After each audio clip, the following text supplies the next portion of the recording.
What is up, Flexers? We are back for, I can't even remember what episode. I have been so busy with being an entrepreneur and being a business owner. It takes a lot out of you. It can be very exhausting, and you just got to figure out a way to push through. So in this episode, we're going to discuss business structures. This is not the most fun and entertaining stuff to talk about, but it is very important in how you structure your business financially. And I'm going to go through them and try to give you some analogies and some real life examples so you can kind of help you kind of bridge the gap between how you want to structure your business and which way you want to go. So, you know me, I like to get straight to the point. Our first up is sole proprietorships. And the ones we're going to be going through are sole proprietorship, partnership, corporation, and limited liability companies, or LLCs. So we're going to start up with sole proprietorship, and I'm going to give you the definitions straight from IRS's website. And, because all of this has to do with you filing your taxes and setting up your financial structure for your business, which is extremely important. So, I know we're doing a lot of background stuff, but this is a lot of stuff that has to go in that you have to think about before you actually start a business. A lot of people get out there and they just think, okay, I'm good at XYZ. I have XYZ talent. These people want to pay me to perform XYZ talent. So I'm going to slap my name on a business card, give them the business card, perform my talent, and get paid. And I mean, I know there's a lot of us that do that, but for those of us like myself that want to start a business the legitimate way, and, not have to be looking over their shoulder every 5 seconds to wonder if, I'm going to get audited or I'm going to get caught or, whatever. This is the correct way to do it. This is the right way to do it. If you want to have a legitimate business, if you want to be a person that, just gets paid on the table all the time, that's your business. But this is dedicated to those who want to start legitimate businesses. So, first up, like I said, is sole proprietorships. And the definition here on IRS's website, it says a sole proprietor is someone who owns an unincorporated business by himself or herself. And that's really pretty much it. It gets into some other stuff that we'll talk about a little later. But so sole proprietorship is pretty much, it's just the easiest and cheapest form of business structure. It's also the most popular for those very reasons. There are some advantages and there are some disadvantages. One of the huge advantages is what I just outlined, is that it's free. For one, you can just literally get on there, get your EIN, just say, I want to be a sole proprietor, and get your EIN, which is your employer identification number from the IRS. Doesn't cost you a dime. They usually, I believe they give you that number right on the spot. And I think you get something in the mail as well. It's been a long time since I've done that. But that's it. And you can take that and use that to, then you can get your DBA. You can use that with getting your DBA and having your business checking account, then using, it's really simple. It's not a lot of legwork, and again, it's free. So, doing the sole proprietorship, setting it up as a sole proprietorship is free. But that's the advantage. A huge disadvantage for being a sole proprietor is your assets are at risk. That is the biggest disadvantage, is that your assets become at risk. And what does that mean for, the non-fiscal people? So I've been a makeup artist, so I'll just use myself as an example. So I'm a makeup artist, and let's say I go out and I perform makeup on somebody, and God forbid they have an allergic reaction to something that I put on their face and decide to take me to court. And so we go to court, the judge rules in their favor. And if I'm a sole proprietorship, that means, they can sue me for whatever amount of money, or the judge can award them whatever amounts of money. And so if my business does not have enough money in it, then they in turn can go after my assets. So, if the business checking account and the business assets aren't enough to cover the lawsuit, then they can now go after my personal checking account or assets, my car, my house, or whatever, to get their judgment. So that's a huge disadvantage of a sole proprietorship, is that your assets are at risk with that particular business structure. So, depending on what you're doing, I would advise to possibly, look into some of the other categories and other options that I'm going to lay before you today. So that is sole proprietorship. The next one that is popular are partnerships. So partnerships are also popular. I can't talk today. My computer is doing the most. I don't know why you just won't go to the thing. But anyway, the definition of a partnership, it says a relationship existing between two or more persons who join to carry on a trade or business. So with partnerships, they have, again, like any of these, have advantages and disadvantages. Partnerships, like you just saw, are they can be between, or you just heard, they can be between two or more. A lot of people, when they hear partnership, they think it's just between two people, but a partnership can actually be between 3 people, 4 people, just however many people decide to come together to create that particular business. Huge advantage of being in a partnership is that you have other people, you have another person or people to share in the stress of being a business owner, to share in the work, to share in the expenses, share in the losses. But they also share in the profits too. So, that can be an advantage or a disadvantage depending on, how you feel about it. But a huge disadvantage for partnerships is that, let me give you another example. Okay, so let's say you have a partnership of 4 people.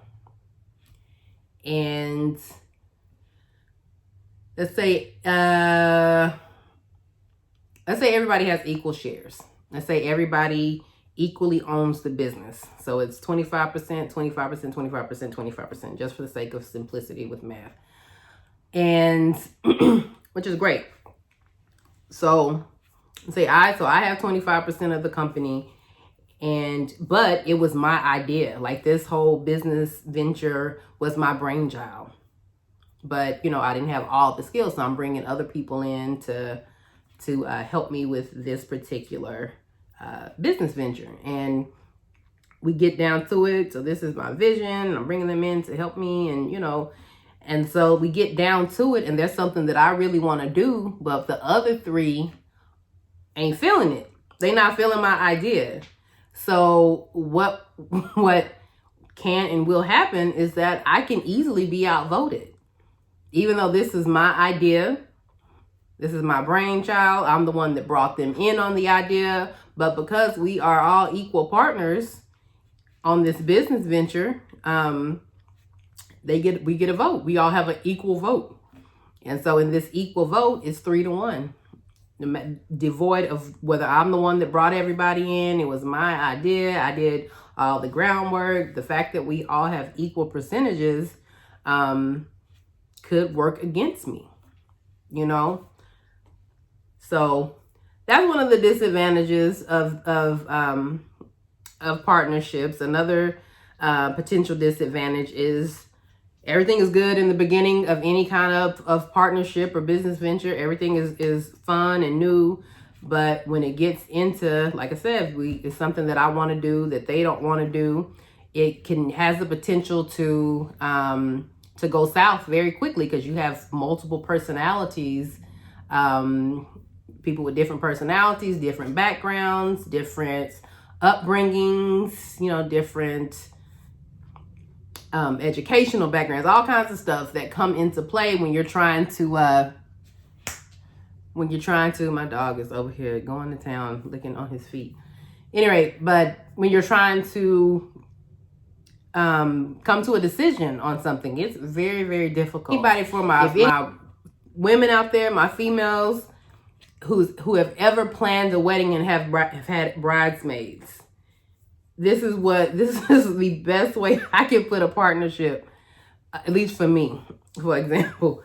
Trying to get all the bridesmaids to agree on one thing is virtually impossible. Everybody has a difference of opinion in what they want to wear, what they don't want to wear, or what color they like, what color they don't like. I don't like that way that shoe looks. I don't like that. That doesn't look good. You know, it's a whole mess. And so that has the potential to happen with a partnership. So, you know, if you are somebody who works well with others and you are good with being a team player, or,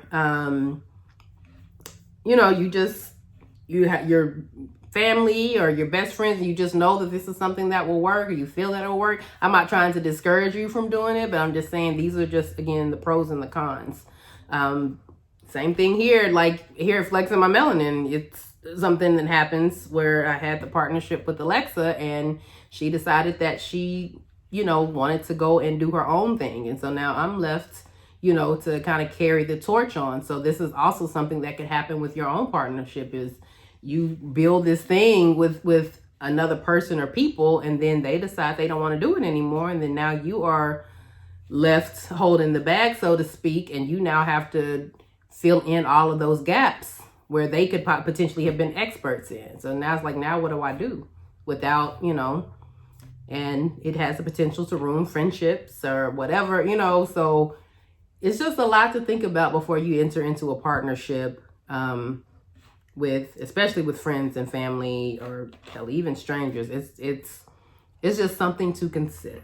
So write down all your pros and cons on any of these. Do that just so you can make sure that you make the most informed and the best decision for your business. The next one is, which is really, really popular too. All of these are pretty popular. I've seen a lot of these. We have the LLC, or the limited liability company. So this is a business structure allowed by state statute. So each state may use different regulations. So everybody should check with their states if you want to start an LLC. But owners of an LLC are called members. Most states do not restrict ownership. So members may include individuals, corporations, other LLCs, or foreign entities. There's no maximum number of members for an LLC. Most states also permit single member LLCs. So it could just be one person. So you could be an LLC with just you and yourself. You don't have to have multiple people.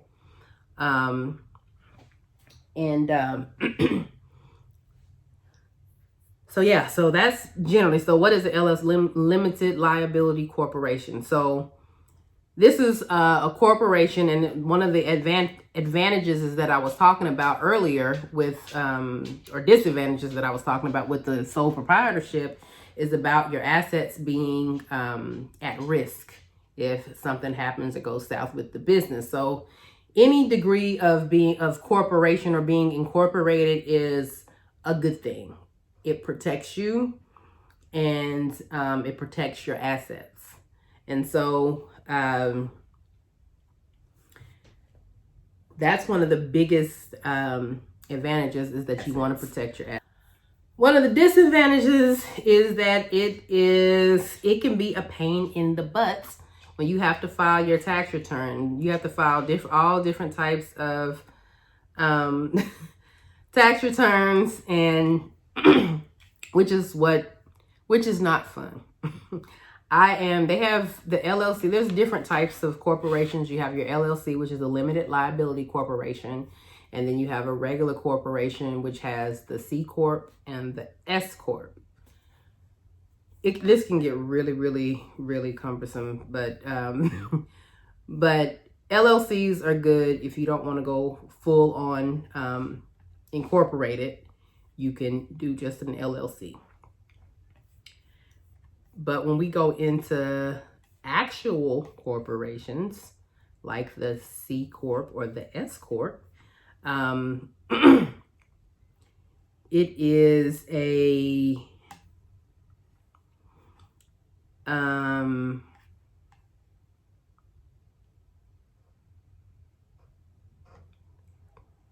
it's the theory is the same, where it's the corporate structure is where the members of the corporation or the company cannot be held personally liable for the company's debts and liabilities. So it's the same thing with an actual corporation.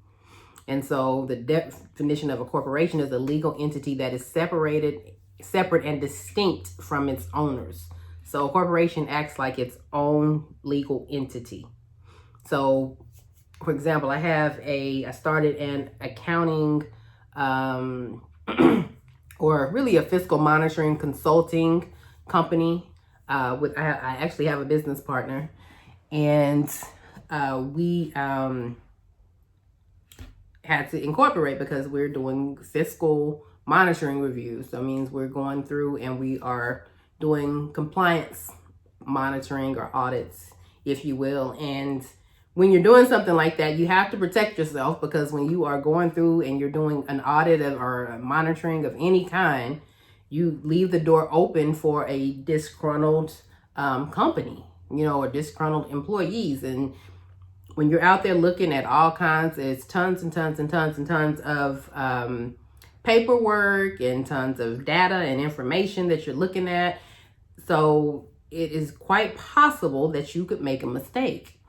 And you making a mistake in the auditing world can be the difference between somebody getting funding and somebody not getting funding. And so when we're talking about hundreds of thousands of dollars to even millions of dollars, that would be something that if you make a mistake auditing or monitoring me and it causes me to lose my my funding because of your mistake, chances are I'm probably going to come after you with legal action. And so being incorporated will only, you will only be able to get the assets of the company. So you couldn't come after my house. You couldn't come after my car.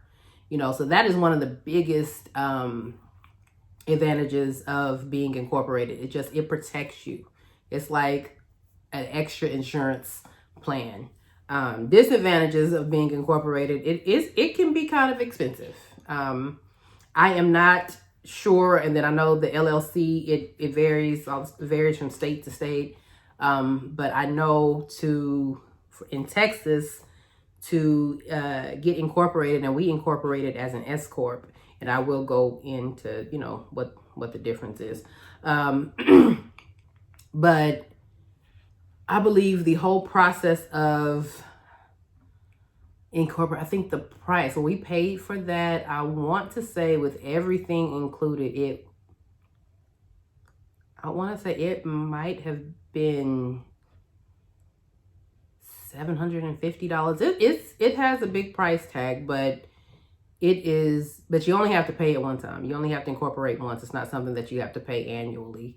But it's so worth it for peace of mind, because as you start to build wealth and your company starts to make money and you get to pay yourself and all that stuff, it protects you from losing everything you've worked so hard to build. And that's why, I recommend, personally, I just recommend getting incorporated on some level.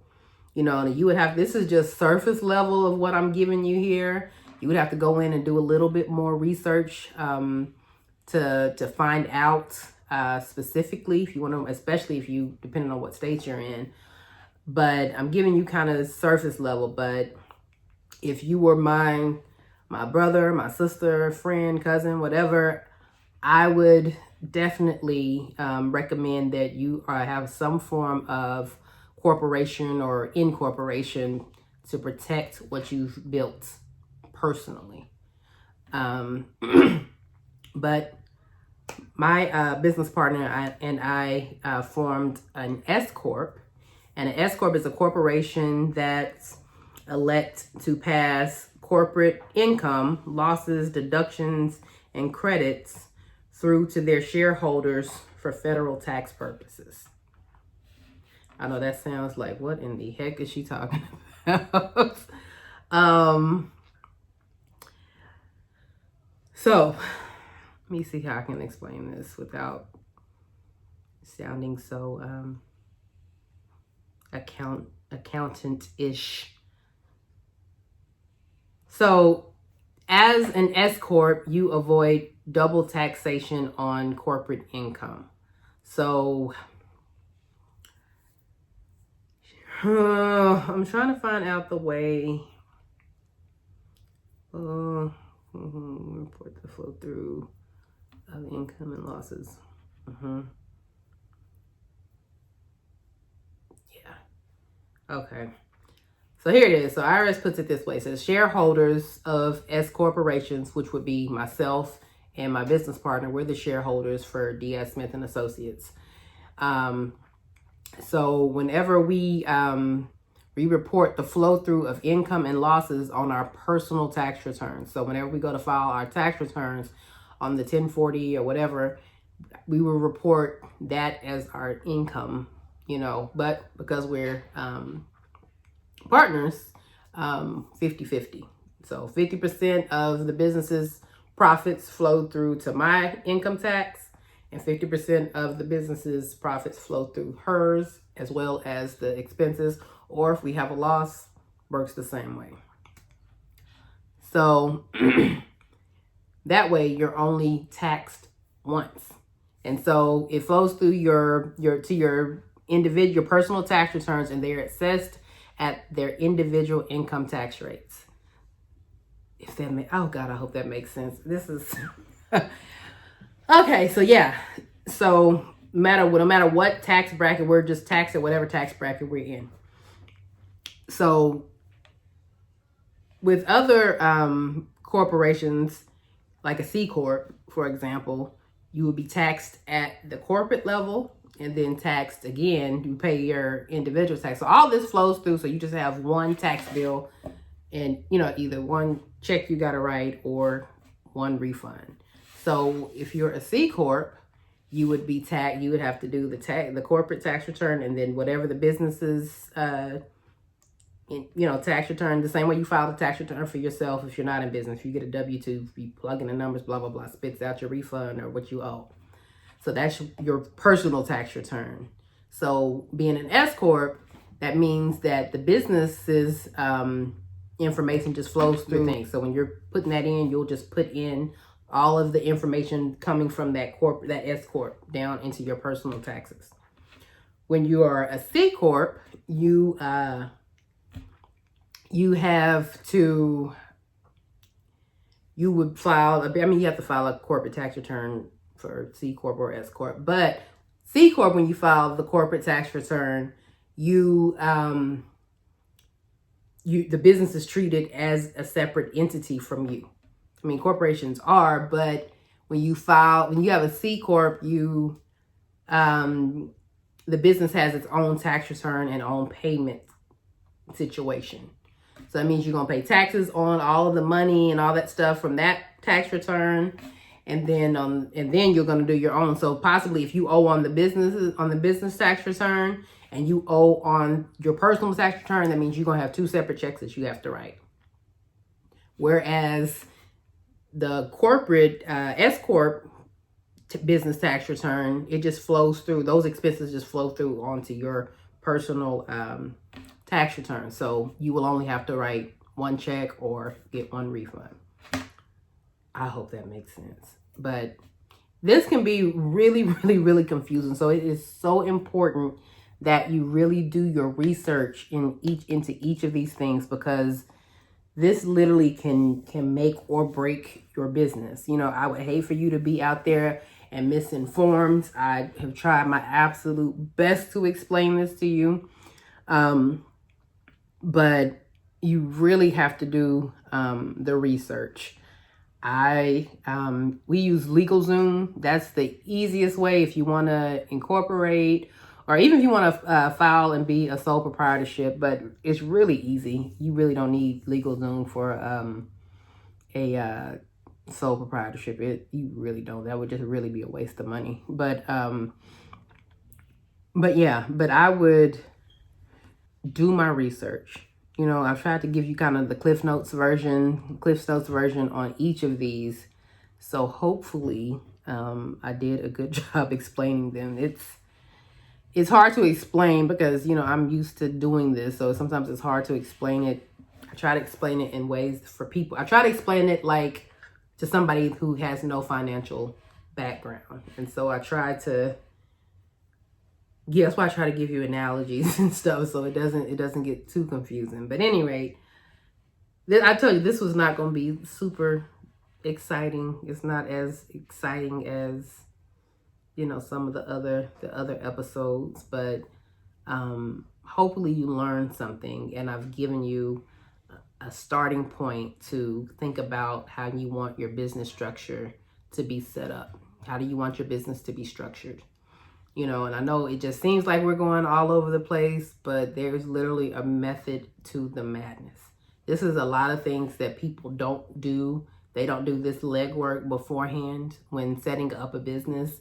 And then they wonder why things get so hectic when the money starts rolling in. You really want to have all these things in place before you start filing for different types of permits and all that stuff. You want to make sure everything is in, all your ducks are in a row. You've done all the necessary research. You know, you've cleansed yourself. You know, you have mentally prepared yourself, you know, to be a business owner. And so I know I keep saying things about it's exhausting and all that other stuff. And I have people in here talking about the good, the bad, the ugly, because a lot of people get into business ownership for the wrong reason. They think that it's fun and everything is all peaches and cream. You get on social media and people are on their fronting a lot of times about how awesome it is for them to be business owners. You just see them out traveling and in a brand new car and all this other stuff and big houses. And you have no idea, first of all, if it's even theirs, if they're renting or owning or pretending like they be somebody else's house, or they could own that house but be up to their ears and their neck in debt trying to pay for the house. You have no idea what goes on behind the scenes. And you know, and some people, I'm not saying that everybody's like that, but sometimes you have people out there that, you know, that are out there doing it to death, you know, that are doing it and they making all this money and stuff, but you don't see behind the scenes the stress that goes into it. You don't see the hard work, the blood, sweat, and tears, sometimes literally, depending on your job, you know, that goes on behind the scenes. It's a lot, you know, it's a lot. And I just want all of my flexors to be prepared to embark on this journey, because it's a journey. It's a ride. It's highs and lows. Every day is not going to be a great day with business. You're going to have ups and downs. It's an emotional roller coaster. So I just want you guys to be prepared for all that comes along with business ownership, you know, mentally, emotionally, physically, financially, every sense of, in every sense of the word prepared. I really want you guys to be prepared. So I will link IRS's website. It's just irs.gov, but I'll link it up there. I also have put up the thing from last week. I know I was supposed to, like I said, business ownership is not easy. I was tired, y'all. I was tired. But anyway, but yeah, so I'll put all that stuff up there, and that way y'all can get on there and do that. Your vision boards and all that stuff. I'll put all that stuff on there, as well as a link to IRS's business structure definitions, and they go into greater detail than I have. So you can get on there and do a little research.